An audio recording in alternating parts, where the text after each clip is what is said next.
Well, hello there, folks. I'm the Western Wonder here at my channel's first new movie review, and today's movie is sure to be a roller coaster. Blaxploitation movies were the epitome of 70s movie culture, with shooting down action movies becoming the forefront for these kinds of movies. From Shaft to Coffee to Dolomite, Blaxploitation paved the way for more black films to be more successful financially. Today's movie I'm reviewing may be mixed on whether it's the first blaxploitation flick or not, but we'll get to that when the time is right.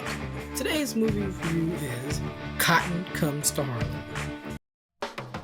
The movie was directed and written by Ossie Davis, known for his directing work on movies such as Gordon's War and Black Girl, and eventually acting in numerous Spike Lee projects. Cotton was based off of a 1965 similarly titled novel written by Chester Himes, with many similar story elements, except the movie has more comedic moments whether they were intentional or not.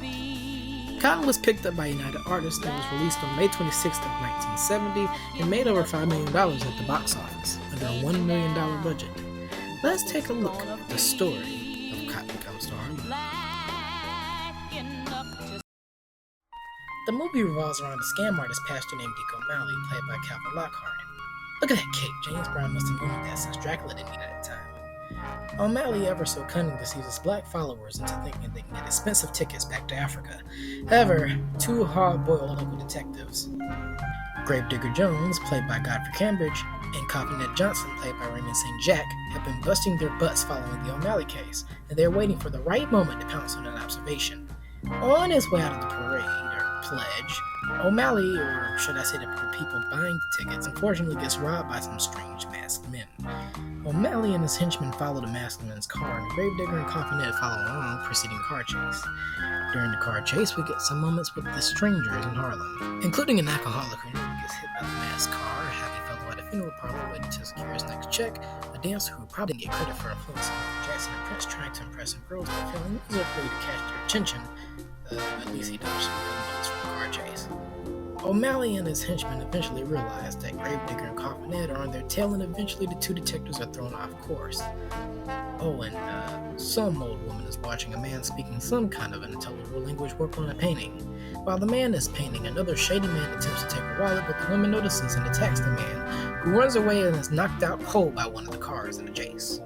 Meanwhile, Gravedigger and Coppernet start their first interrogation in the O'Malley case, his sneaky, bold, and sassy girlfriend Iris, played by Judy Pace.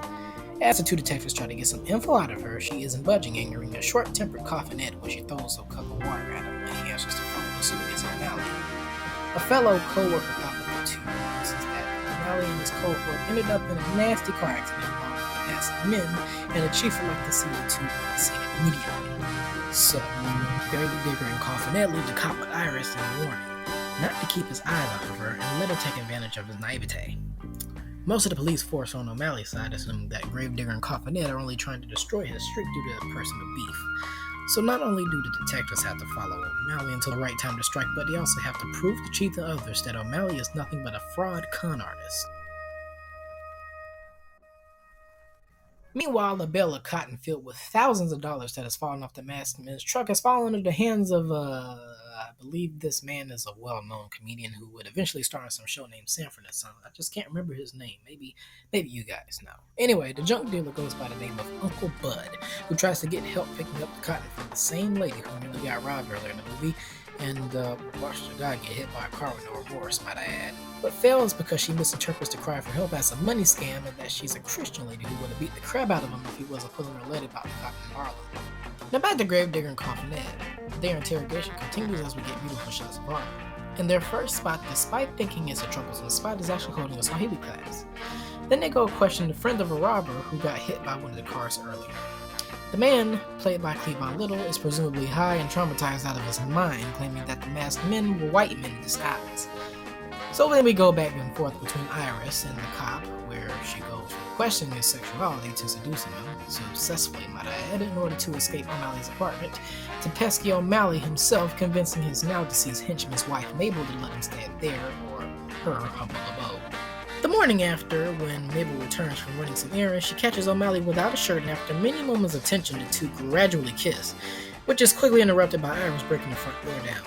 What ensues afterwards are the two ladies fighting and arguing, with O'Malley desperately trying to break it up. Iris eventually knocks the lady out with a mini wooden boat, and in a fit of rage, O'Malley smacks Iris and she immediately passes out. At this point, the movie should be dubbed Cotton's Greatest Hits. O'Malley hears the sounds of police sirens outside, so he escapes, leaving the two ladies behind. Meanwhile, Gravedigger and Coffin Head interrogates the city's mafia boss concerning his connection to O'Malley, which he denies any involvement with the Back to Africa pledge.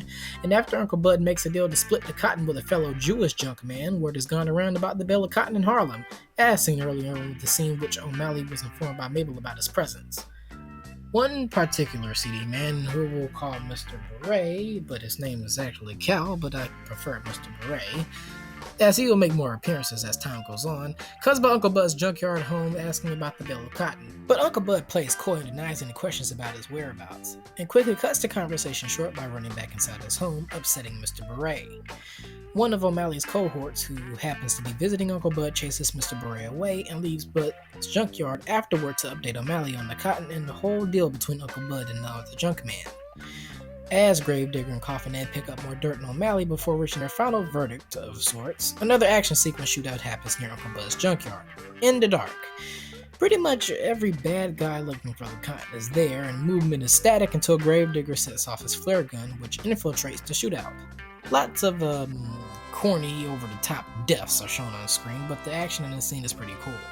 By the end of the shootout, the masked men that were seen earlier are killed, O'Malley is caught by Coffin Head, and Mr. Beret and the rest escapes. When the cops and ambulance come over to investigate and take away the dead bodies, O'Malley reappears and acts as if he didn't participate in the shootout, and is interrogated by the lieutenant and the Gravedigger Coffin duo. But his answers aren't adding up, so he's ultimately locked up and questioned further. While being questioned, O'Malley is very uncooperative and rude, and before he is dismissed back to his jail cell, a witness to his wrongdoings has been brought in. A very furious Iris, who ratted out O'Malley's entire scheme, the whole city-to-city pledge, to the police. Also, the Mabel lady from earlier was said to have suffered very severe brain injuries after being hit by that mini boat by Iris, who in turn blames O'Malley, claiming that Mabel was going to rat him out before she did, even though we, the audience, know that that isn't true. As Iris is taken away and before O'Malley is dismissed back to his cell, Gravedigger lays down some facts into O'Malley's head, saying that he could have been the next Marcus Garvey or the next Malcolm X, but it just turned out to be a selfish, worthless scam. The next morning, things seemed fine, right? Right? Wrong. Gravedigger and Coffin Head are letting know that Uncle Bud has disappeared, but the bale of cotton is still around, and the feds assume that he's been murdered and start investigating the junkyard for his body. While members of O'Malley's church congregation head over to the jailhouse to deliver O'Malley some food, a riot ensues with chants of O'Malley being freed. People, both black and white, turned up for the riot, and before the cops took action with their guns, Gravedigger and Coffin Head arrived at the scene and calmed down the riots. As most of the rioters calmed down, a few were still not convinced and threatened to burn the jailhouse down, so the duo released live chickens to the crowd, and the crowd goes wild as the white rioters are quickly escorted out. The duo go back inside to see the frustrated chief, who chastises them for handling the riots the wrong way, and also how they promised the money back to everyone. As a result, the chief takes him off the O'Malley case, and while the duo seems to accept this decision, much to the surprise of the chief and the lieutenant, this action only makes them go undercover even more. Earlier after the riots, O'Malley is freed by his lawyer and is off to take care of his business. Meanwhile, Gravedigger and Coffin Head start their plan of catching O'Malley by releasing Iris from jail, and goes off to find and interrogate O'Malley. She goes to his church to find him tied up by Mr. Beret from earlier, and the two have been arguing about trusting each other during the cotton chase. When the specific cotton topic is brought up, Iris perks up and offers to give intel on the cotton's whereabouts under one condition: that O'Malley is killed. Before the action goes further, a noise catches the attention of Beret's henchmen, so they go out to see what's going on. Time goes on and Mr. Beret notices that his henchmen have yet to return, so he heads out to the room to find them. The henchmen are seen tied up on one side of the church hall, with Gravedigger and Coffin Head hiding on the other.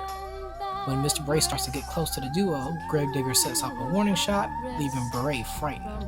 As Beret escapes, Gravedigger shoots the hidden door for no reason. Cut to the Apollo Theater, where a burlesque show is happening. The burlesque dancer is an acquaintance of Iris, and the prop that the dancer gyrates on is the bale of cotton.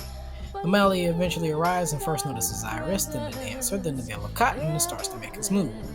The dance sequence is interrupted by Mr. Beret, who is disguised in blackface as revealed by O'Malley. Now, why in the world did he disguise himself in blackface? Dumb criminal mentality, probably. Not only O'Malley calls out Beret's disguise, but he accuses him of taking the people's money and throws him into the audience where people start to attack him.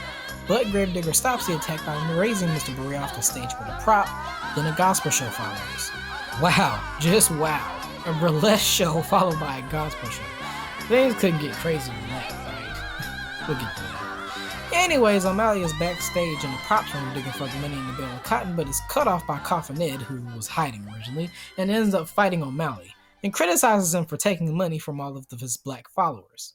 O'Malley pivots from the confrontation by offering Coffin Ed a split of the money and the cotton, but Coffin Ed isn't convinced. Then O'Malley offers him all the money and for him to stay away from the city forever. But before Coffin Ed responds, Iris breaks and attempts to shoot at Coffin Ed, but Gravedigger is behind her and takes control. Oh, and that white cop that Iris tricked early on is back to prove that he's better than the Gravedigger-Coffin duo, so Gravedigger handcuffs him in order to handle Iris and the cotton while he goes out to help Coffin Ed find O'Malley. They eventually find a pastor at the front of the theater stage where O'Malley, beat up to shreds even though his bloody appearance is a bit over the top, and cutting off the gospel show by hitting the children's singers, incoherently tries to convince the audience to follow him, but he's immediately shunned and people begin to leave the theater as Gravedigger cuts the curtain. And that's the last we see of Deke O'Malley in the movie. Backstage, the white cop realizes that there's no money in the bale of cotton, and when he demands an answer on the whereabouts of Gravedigger and Coffin Ed, he's told that they've already left the theater some time ago.